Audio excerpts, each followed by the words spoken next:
Now, I think the other evidence is relevant. I think especially the studies on what happens if you teach this way versus that way. That's really relevant information from reality that I certainly don't want to dismiss or diminish. That tells us something. But if you're looking at, okay, what is the causation here? Like, okay, I found that I do this method, it works. I do that method, it doesn't work so well. Why?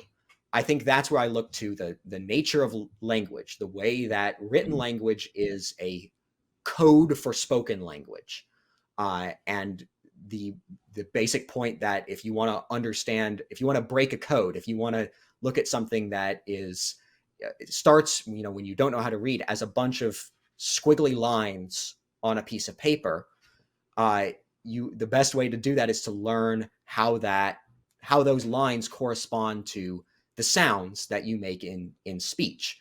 So I think that makes a lot of sense. There's also the issue of the epistemological point that I brought up before, which is I think especially relevant, and Ayn Rand makes this point, I think, in her writings on this debate. It's especially relevant when you're comparing phonics to look-say, which is a method that outright basically advocates memorizing entire words. The point that it's conceptual knowledge is really powerful.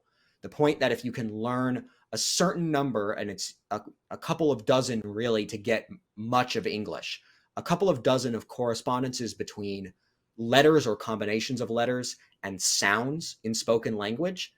Once you learn that, you can look at many of the tens of thousands of words that are out there and read them by translating those letters into the sounds.